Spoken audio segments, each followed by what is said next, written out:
If you look at the Utah National Park in the USA from a satellite, there is something unique in blue color.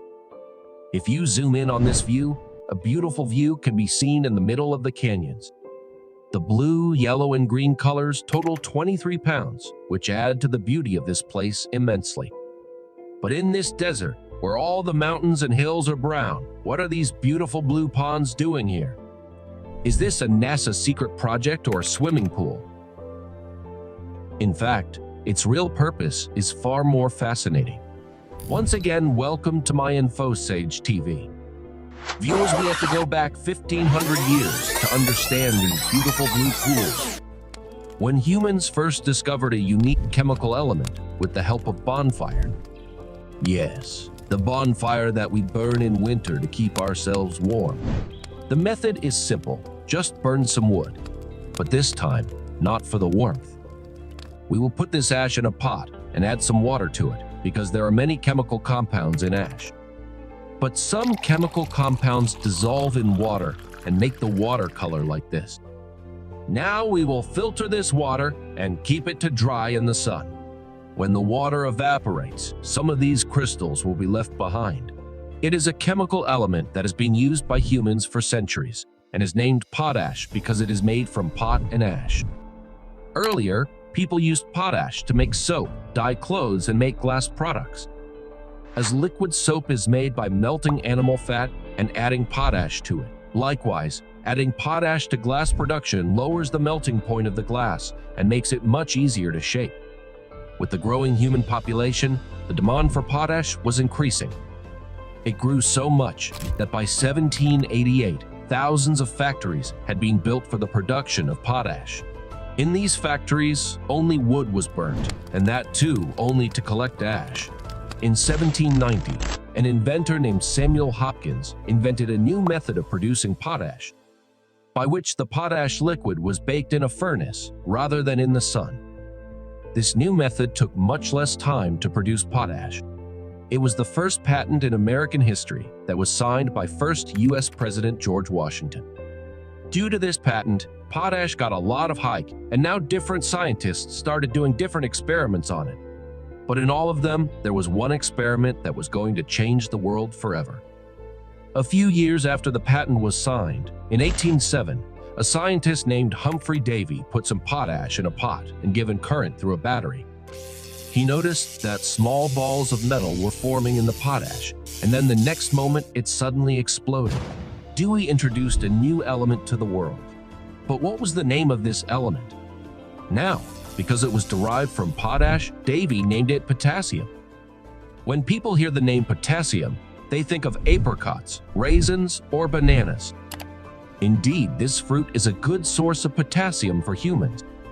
But it is not pure potassium. Pure potassium is very reactive. It will react with anything immediately. As we saw in Humphrey Davy's experiment, potassium in the air reacted with water vapor in the air and exploded. Similarly, pure potassium is kept in oil so that it does not react with water vapor in the air. By using his byproducts, so many things are being made in the world today that if we come to count them, this video might be small. From batteries to fertilizers and from glass to gunpowder, potassium has become a global necessity. If animal dung is added to potash, potassium nitrate is formed, which is the main ingredient of gunpowder and fireworks. After Humphrey Davy's discovery, many things started to be made from potash, but the biggest problem was the manufacture of potash itself. Because after the discovery of Davy, it was still made by burning wood for the next several years. Due to the increase in demand, it has reached the point where entire forests in Europe and the USA have been cut down, and this has become the biggest threat to the environment. Then, in 1861, Germany invented a new method of producing potash. It was inside a special kind of stone, and these stones were abundant in Germany. This new discovery of Germany is very rewarding. It turned out that this not only made potash production cheaper, but also saved trees. Now they had so much potash that they began to blow it around, which brought out new benefits. It was observed that application of potash to the land resulted in much faster crop growth, and that too with less water. Most of the farmers had a big problem of water, but by adding potash. Within a few years, Germany became the #1 exporter of potash. In 1910, just 4 years before the First World War, when the whole world had become dependent on German potash, Germany made its first war by stopping the export of potash. America was the biggest victim of this German attack. That is, it was at this time that the USA Congress appropriated funds to find domestic sources of potash in the United States itself. One of them was near the city of Moab, but the problem was that the Potash Rocks were not on the surface, but in a place 3,500 feet below the ground. At first, the USA built proper mines here and everything was going well, but an accident happened in 1963 that changed everything. Methane gas leaked inside the mine for potash and caught fire after coming in contact with an open flame. The potash mine shook with a loud bang. 18 miners lost their lives in this tragic accident. After 1 year later, a Canadian mining company discovered a new way to take out potash from the ground. They dug a shaft 3,500 feet down in Utah and pumped pressurized water into it.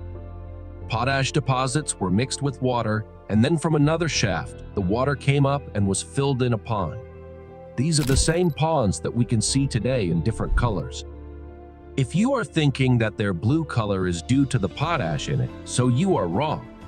To turn the water color blue, copper sulfate is added in it, so that bacteria does not grow in it. And because blue color attracts more sunlight, which also accelerates evaporation.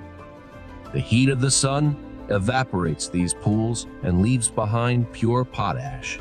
The Utah location have total 23 pounds, which spread across 400 acres. It takes about 6 to 8 months for a pond to evaporate as the water recedes. The ponds turn from blue to green and yellow, and finally, it leaves the potash in the form of white crystals, which is loaded in trucks and sent. Potash has been used by humans for centuries. It has also been man's greatest source of income. According to one estimate, there are about 2 billion tons of potash underground in Moab City. The price of 1 ton is $330. That is, only this place can alone earn $660 billion to the United States. I hope you will like and share this video. Thanks for watching. See you soon in the next video.